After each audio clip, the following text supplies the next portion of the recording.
This Halloween, the air in Crow's Hollow felt heavier than ever. It was thick, almost sticky, like the whole town was wrapped in some kind of invisible web. Kids, usually wild and running all over the place for candy, were strangely quiet tonight, like they knew something was off but couldn't explain it. The houses were all decked out, of course, fake spider webs, skeletons, and carved-up pumpkins, their twisted grins flickering under the porch lights. But it didn't feel right. Not this year. Dennis, a 17-year-old with sharp cheekbones and perpetually messy hair, stood in front of the old abandoned house on Turner Street. This place was a classic. Every Halloween, he and his friends turned it into a haunted house for the local kids. It was a tradition, one last year of scares before they all graduated and went their separate ways. The house itself, pure nightmare fuel. Sagging roof, broken windows, paint peeling like dead skin. Even in daylight, it looked haunted, but once the sun went down, it was like the place breathed darkness. Perfect for their annual scare fest. The setup was simple: creepy hallways, busted up stairs, and, of course, the infamous upstairs closet.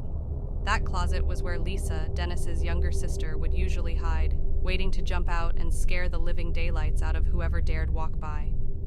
Dressed in black rags, with face paint smeared to look like a demon's smile, she'd whisper, "You can't escape," just before leaping out.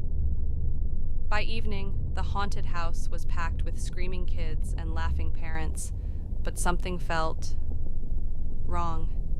Dennis couldn't shake this weird feeling, like a cold pressure at the back of his neck, as if someone was watching him. Really watching, and not in the fun Halloween way. Around 9, Lisa came up to him, looking rattled, her black-rimmed eyes wide beneath the messy wig she was wearing. "Den," she whispered, glancing nervously over her shoulder. "Something's wrong. I lost my mask in the closet when I jumped out to scare the kids, and one of them, they said they saw someone looking at them from inside. But it wasn't me." Dennis frowned. "Mask missing? Someone else in the closet?" Nah, she had to be messing with him. He shrugged it off, thinking maybe one of the kids got freaked out by their own shadow. Halloween was all about playing tricks on your mind, right? But things started getting real weird when a little kid showed up a bit later, bawling his eyes out. He was shaking so hard it was tough to make out what he was saying at first, but when he did get the words out, Dennis's blood ran cold. "Someone grabbed my hand," the kid, dressed in a cheap Superman costume, sobbed.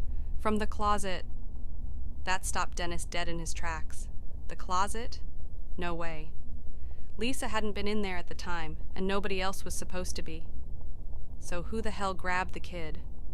Thinking maybe it was some kind of prank, Dennis and his friend Mike went to check the house, room by room. They searched everywhere, every creepy corner, every cobwebbed nook, even the rotting basement where nobody ever went. No one. The house was empty except for them, but that closet on the second floor, that still had to be checked. Dennis headed up, his pulse quickening as he reached the door. It creaked open, the sound like fingernails on a chalkboard. The closet was dark, musty, and empty. Just some old shelves, a couple of broken hangers, and the lingering scent of decay, but something caught his eye. There, on the floor, was Lisa's mask, the one she said she lost. He bent down to grab it, but then, a loud bang. The door to the hallway slammed shut behind him. He spun around, heart hammering in his chest, but no one was there, just shadows, thick and cold. Dennis tried to shake it off. It had to be a draft, a breeze, anything but what his mind was conjuring up. But still, something about that closet gnawed at him. It felt wrong, like the house was alive, watching, waiting. The night finally came to an end, and the haunted house cleared out. Dennis and the others locked up and left, trying to laugh off the weirdness. But even as he walked home, that uneasy feeling clung to him. Weeks passed, Halloween long forgotten, but Dennis couldn't shake the sense that something had followed him home that night. He hadn't told anyone, but he'd started waking up in the middle of the night, always to the same sound, a soft, repetitive tapping on his window. At first, he thought it was just tree branches in the wind or some animal scurrying by. But tonight, the sound was different. It was louder, more deliberate, like someone was standing outside knocking. Dennis threw the blankets off and padded over to the window, heart thudding in his ears. He didn't turn on the light, just peeked through the blinds. And there it was. A figure, standing right there, inches from the glass, just staring at him. This wasn't some shadow or trick of the light. Nah, there was someone out there, or something. Their shape was blurry, like they didn't fully belong in this world, hanging right at the edge of reality and nightmare. But the face, that was clear as day. They were wearing the mask, the same mask his sister lost last night in the closet. Smooth, pale face, no emotion, just those hollow, black eyes that sucked the life right out of the room. Whoever or whatever it was didn't move, didn't breathe, just stood there, frozen, staring him down. No sound, no motion, no life. It was like time stopped along with them. Dennis's heart pounded so hard he could hear it thudding in his ears, but at the same time it was like his blood turned to ice. He could barely breathe, like the air got sucked out of the room too. His mind raced, full of chaotic thoughts, but one thing was cutting through it all. This can't be real. He blinked, rubbed his eyes hard, fists clenched, trying to shake off the terror gripping him. Maybe his mind was playing tricks on him. Too many scares from the night messing with his head. He opened his eyes, hoping, praying, that whatever he saw would be gone. But no, the figure was still there, still, silent, staring right at him. That's when he heard it. A sound, a soft tapping. It came from the window, but it felt like it echoed inside his skull, like a whisper you can barely catch.